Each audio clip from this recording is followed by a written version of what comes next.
Hi, I'm Chanelle Jones. I'm from Utah.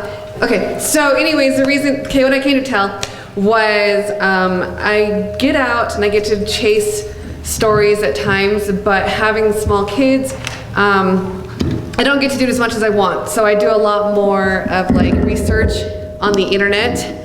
And a few years ago, I had the privilege of holding an artifact.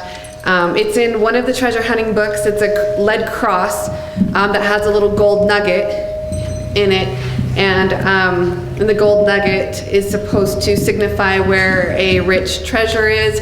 And on this cross, there are directions, and there's, it talks about the Utes, like the Native Americans, and the mountains, and it's basically like a map on this lead cross. And I've been able to hold this lead cross myself, examine it, study it, been able to take it, draw pictures of it, and I've gone home and I've tried to really research and figure out what like the Spanish on it translated to, and a lot of other people have tried translating it, and everyone comes up like dead ends, like we just don't know what this says. However, there was one day, finally, I got a little bit of a clue, I guess. It didn't really go too far, but I am sharing because it's a dead end for me. Hopefully, maybe someday someone could take it and go a little bit further. But when I was researching different phrases on the lead cross, up came some websites that were talking about some stone cutters that were on an island outside of Spain, and they were famous for their skill, and they were really well renowned in their area. And to keep their skill set valuable, to keep like job security, they created code words and codes for all of their skill sets, their techniques, and they basically spoke in code so that all of the other stonecutter companies, this is like 1700s, but the companies around them, that they couldn't steal their style and then continue on. And one of the phrases on the cross was one of their code words. I could not, it's all code and secret, and I don't know I haven't been able to figure out the translation of their secret code, but it was like this little bit of a neat, I don't know what the word is, just like a tidbit of somewhere to go with this lead cross map. So if anybody wants to take it further, please do, let me know, and then we can go find the treasure together. So I've chosen to speak on a area that's not in the Uinta Mountains, that's closer to the Wasatch Front, and it's between East Canyon Reservoir and the Wasatch Front. A few years ago, there was a gentleman that had bought I guess it's a recreational permit with one of the recreational people that you have to buy a permit for. I think it's $300 or $400 a year, and then they allow you to get onto the property and camp it, park a trailer, camp, do whatever you'd like to do there, fish if you want to travel to the streams.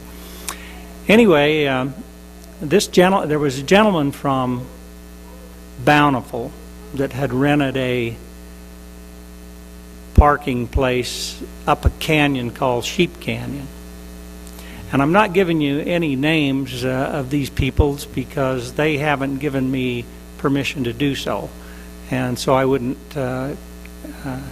break their confidence in what I've been told and what I've learned, and then my 5 years practically up there on that property documenting this. All of this stuff that I'm going to show you is on private property. They're locked gates. Unless you go on the East Canyon side, you can buy a permit from the East Canyon people where they, I think, if you'd like to hike around, you might want to go give them $1,000 to do so. But you get the picture there.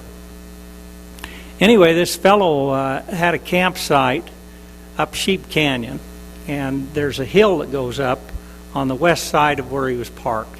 And I would say it's about a 60-degree angle. It's very, very steep.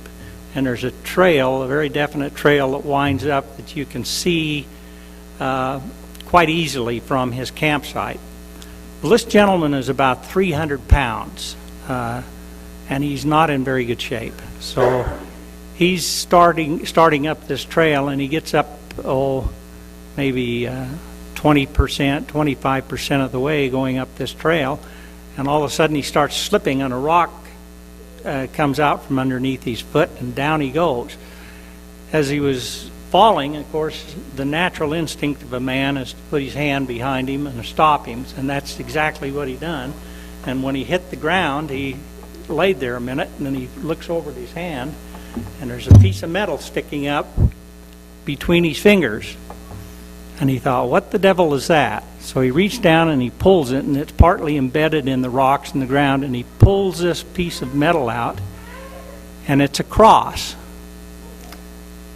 And it's written in Spanish, but the amazing thing about this cross is that it was a map that was on a cross. And the cross is quite big. It's well over 12 inches tall.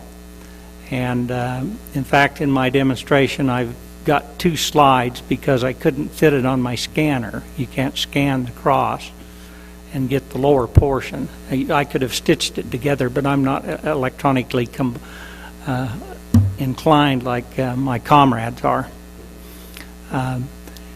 If I have trouble, I just send it to him. Anyway, this cross was made out of lead and silver. And he got quite excited when he found this cross, and so he went back down to camp, and then I don't know how many people was in his camp, but the following weekend he got his nephews and some other people involved, and they needed metal detectors. Well, I have a good friend that lives in Farmington, and I can tell you his name is Peterson, very well-to-do man.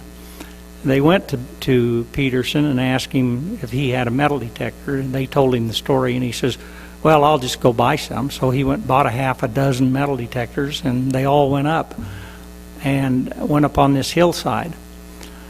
Well, what they found was astounding up on that hillside. They ended up finding about 18 silver bars, 1 gold bar. They found a lead pouch that had little nuggets all over in it. They found balls that you would use in your old flintlock Spanish guns. They found a knife that had Spanish inscriptions on it on one side, just barely visible. They found 2 rings that was in the same place where there was some other things, which evidently when the body rotted, the rings just lay there. There was a number of other things that was found there that were just pieces of gold, pieces of silver, all different kinds of things that they had found. Well, what they'd done is they went up, and when they found an item, they would stick a wire with a flag attached on the site, and then they would take and draw that. Now, I believe they probably had cameras. I was never told by the nephews or by Peterson whether or not they had taken actual photographs of these things on the site. But they recovered a great number of things. When I first visited the site, it was very evident to me that it was a massacre site because of the way that the gold bars and everything was strewn. There was a trail that went up through a little flat area, and the personal items of the Spaniard was in one place, and then this trail went through, and then things were on both sides as if somebody had got into a backpack, grabbed them, and just threw them like an Indian would do. So it was very evident that it was a massacre site, and whoever was involved in that, or how many of them, that's exactly where they stayed and lay. and it wasn't until just a few years ago that this was found. Now, if you turn the lights off, we'll go on with the presentation. This is the cross which was found by the fellow that had the camp. And if you'll notice in the right-hand arm, there is a gold nugget that's embedded in that cross. There's a bracket that you can't see very well. You'll see it in another picture that I have, but it's enclosed in a bracket. You'll see everything is written in Spanish. You'll see a trail or a place where you have either a trail or a drainage going up with quite a few indications on the right-hand side, and then you'll see 2 X's on the other side. Now, I'll explain those two as we go through.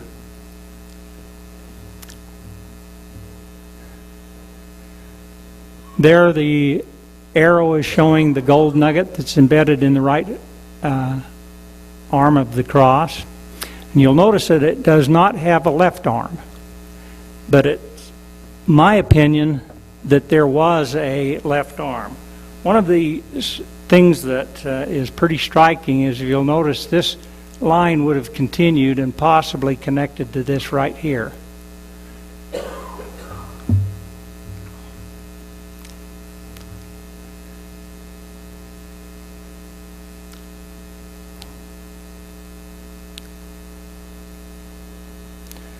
All right, here is the translation of this.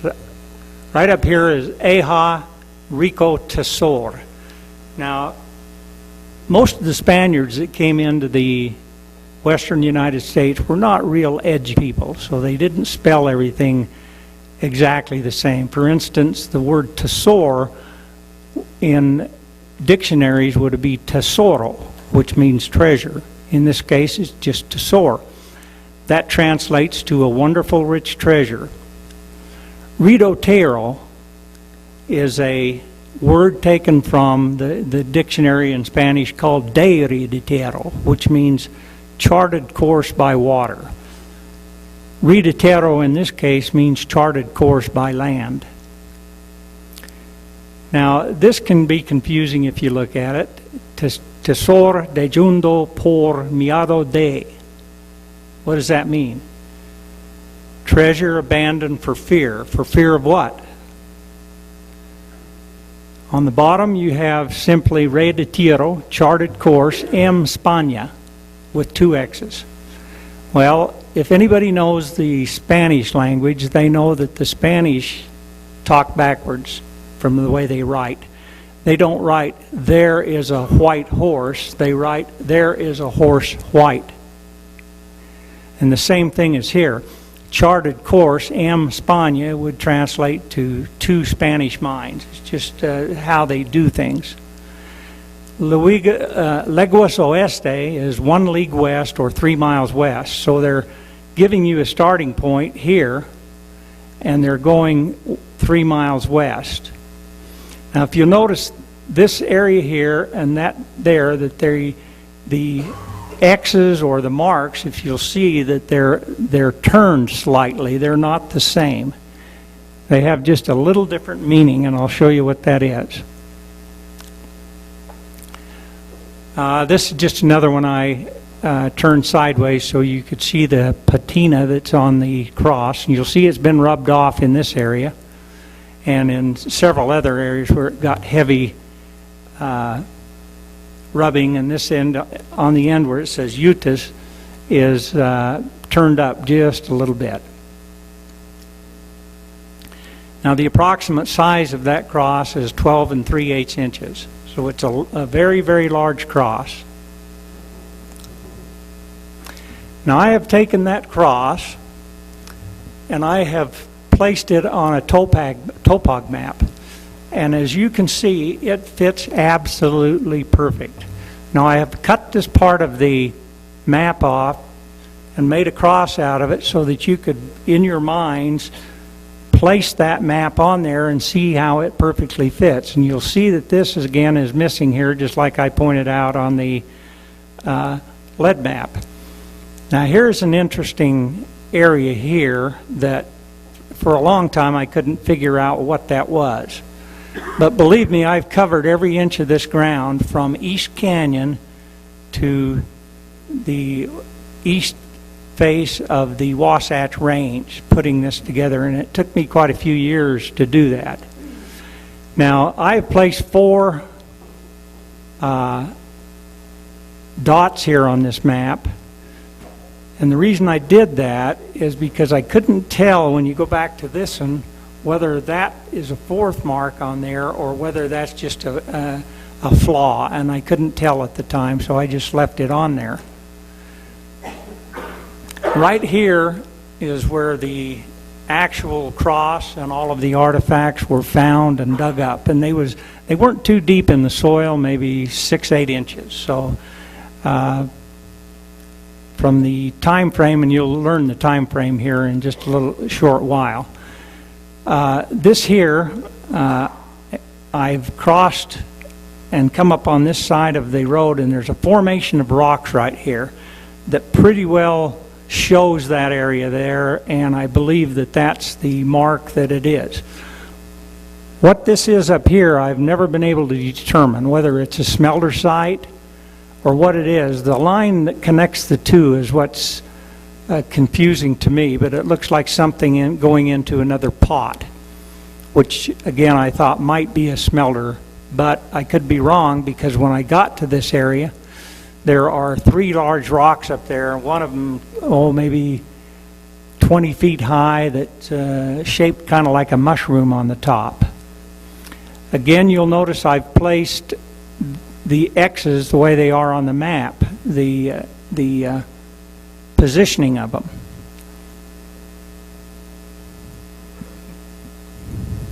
Now I've transposed this on this map, same map, onto a aerial.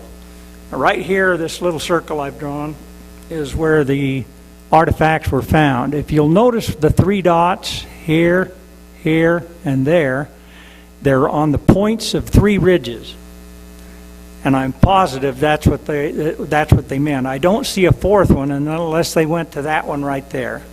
Well, this trail winds up and goes up here. When you get to this point right here, you see the shape of that ridge? I put a black line across the way the ridges are running.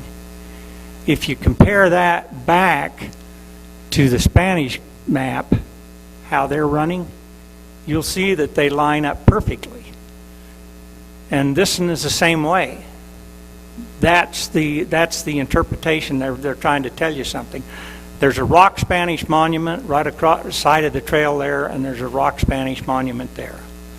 I followed this trail all the way up, and there's a trail that comes down and goes across the ridge of the mountains right here, going to the west side. This is where you get up here where the 3 rocks are that I told you about that might have something to do with the smelter or what. Excuse me. Now, if we go back to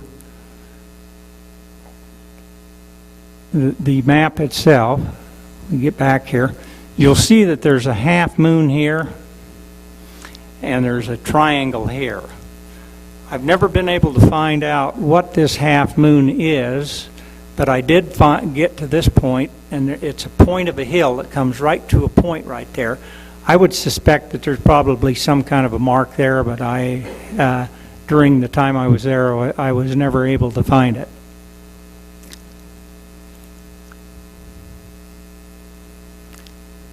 Now, I have moved this over on a aerial map that shows this going over where I showed you the trail went over. This is the ridge line dividing the drainages. In each one of these little areas that I've outlined, and you can't see them in this photo, and they continue on down to about right here, are a series of ledges that are in those covered areas, and they show up very nicely as rock ledges, all on the east side. If you go back and you see this line right across here that they've got drawn, they show a trail or a drainage right through there. I think that's that trail that I drew. However, this right here is what I'm talking about.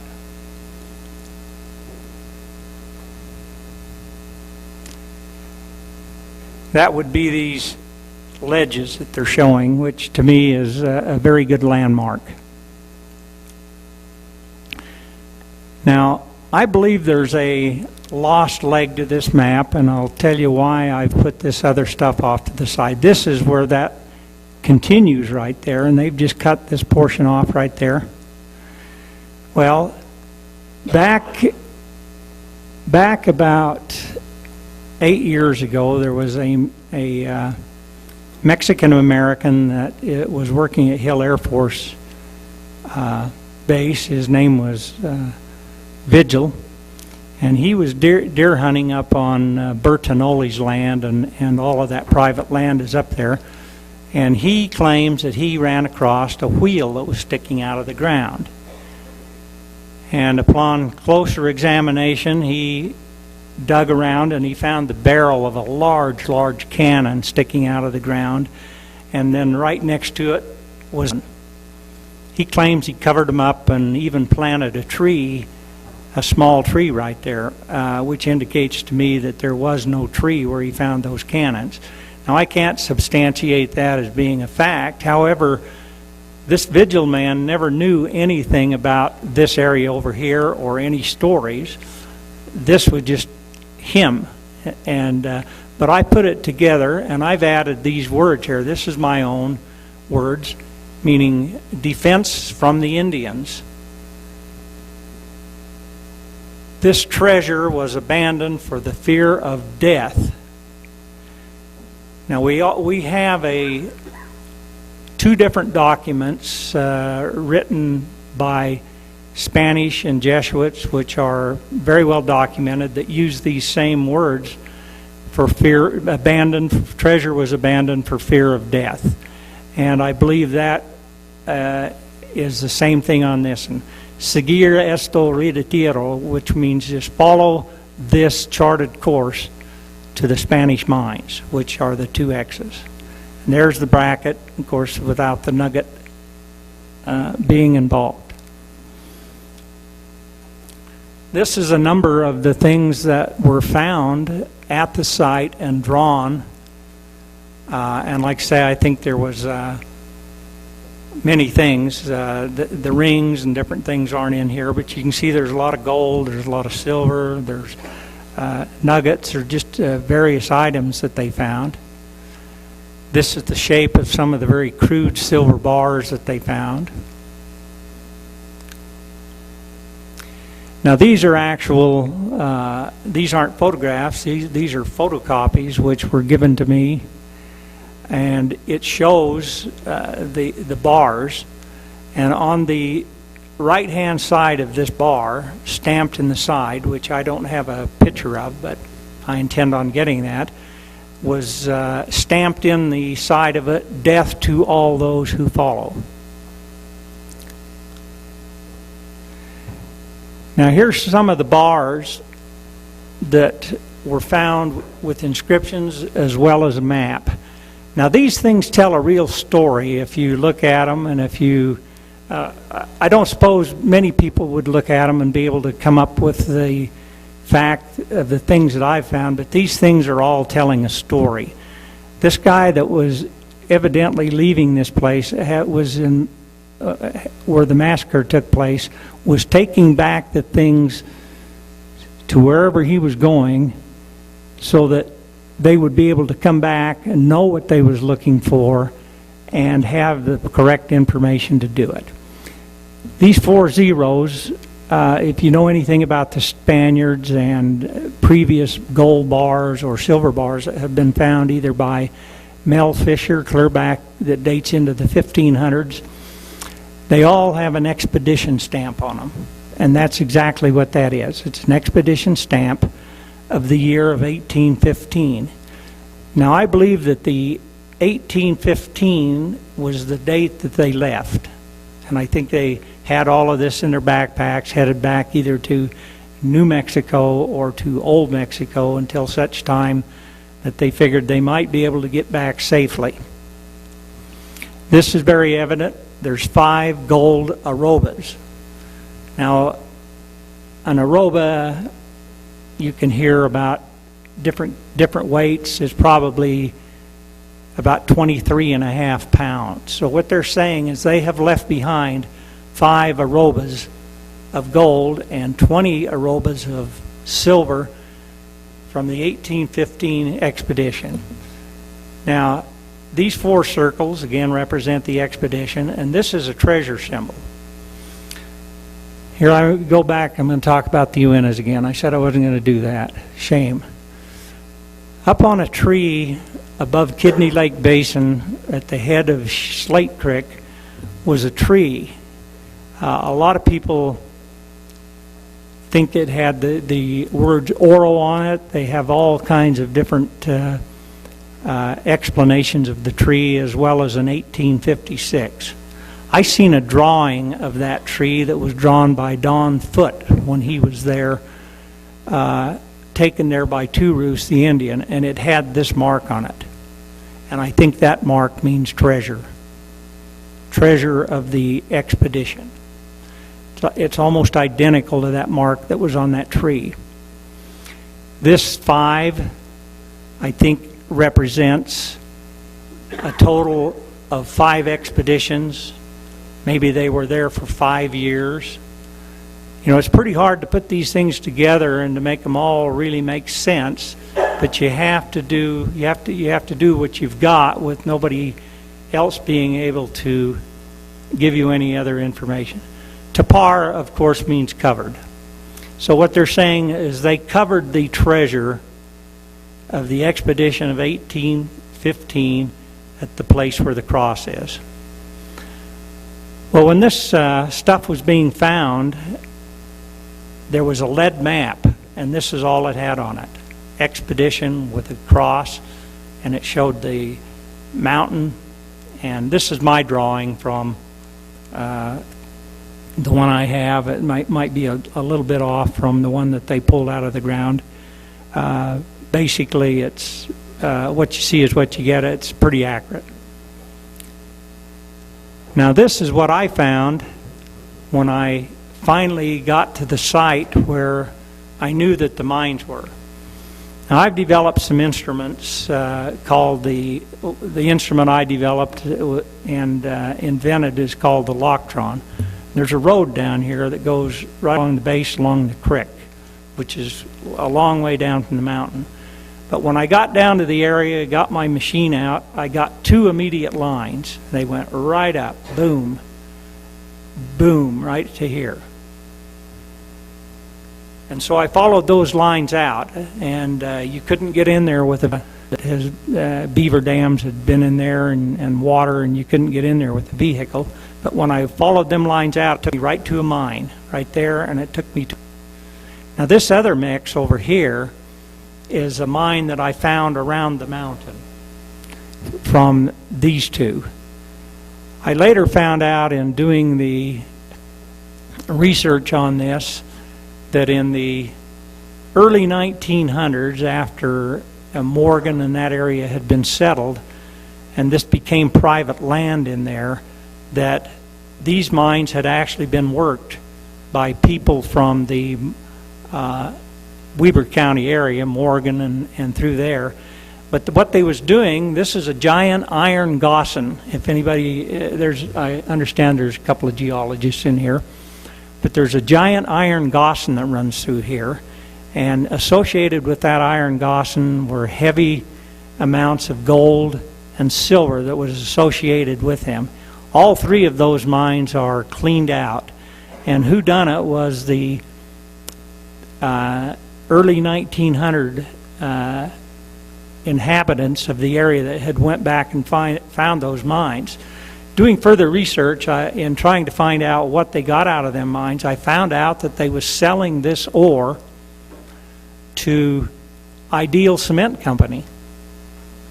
And they was crushing it, making it into a fine powder, and mixing it in with their cement and making a stronger cement. If any of you know what the term pozzolan is a volcanic ash that comes from Italy, and they use pozzolan to make strong concrete. All of the Roman aqueducts that were built and are still standing today are a result of the fact that they used pozzolan in that concrete to make them, and it made it so much stronger.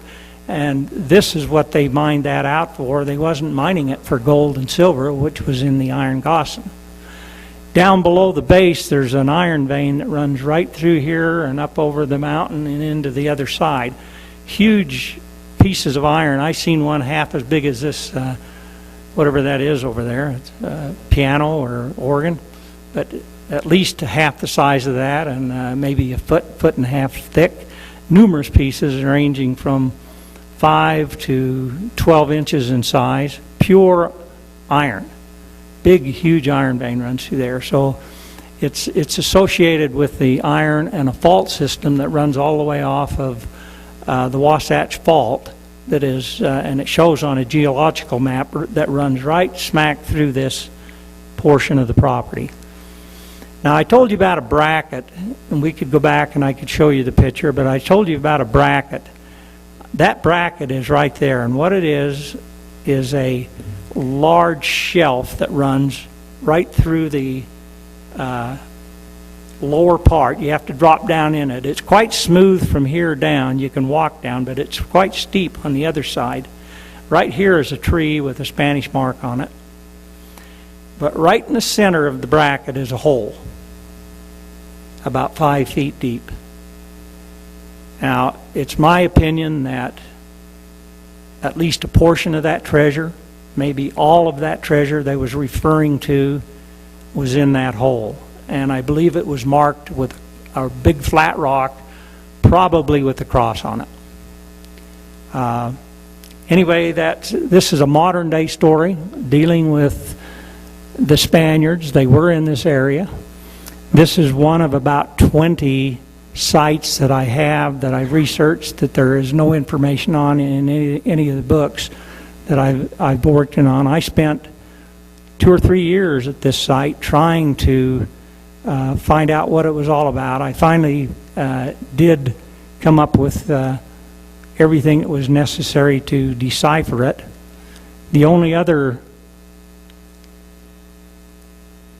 let's go forward.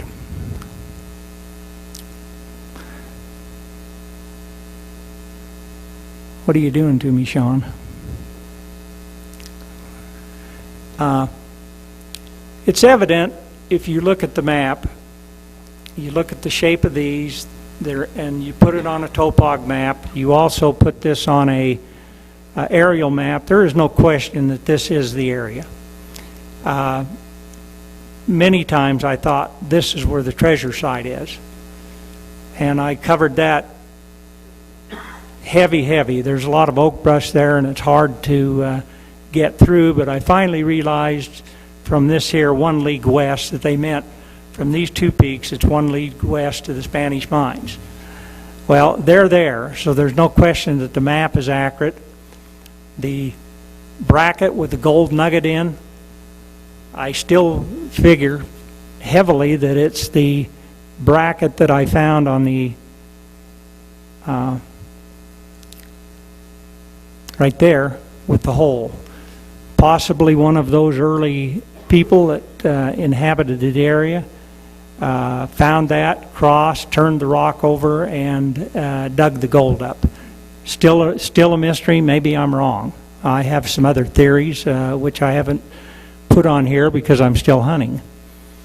However, there was a story that came out of Morgan where a scoutmaster took his scout troop back into this area, and the scout boys just took off hiking. They don't know exactly where they were, but 2 or 3 scouts found a rock with a mark on it, and they turned that rock over, and underneath that rock were gold and silver bars, but they said they were too heavy to lift, so they must have been, you know, pretty 60-pound bars or heavy, and so they just put the rock back over and covered it back up and went back and told their scoutmaster. From doing research and talking to people, I found out that the scoutmaster went back up with the boys and was hunting for that area. At first, the first story I heard, they never could find the rock. Whether that has ever changed and whether they did find it is another story. If that story is true, then of course there is another treasure that has been buried besides the one which would have been in the bracket that was marked on the map. And that's all I have.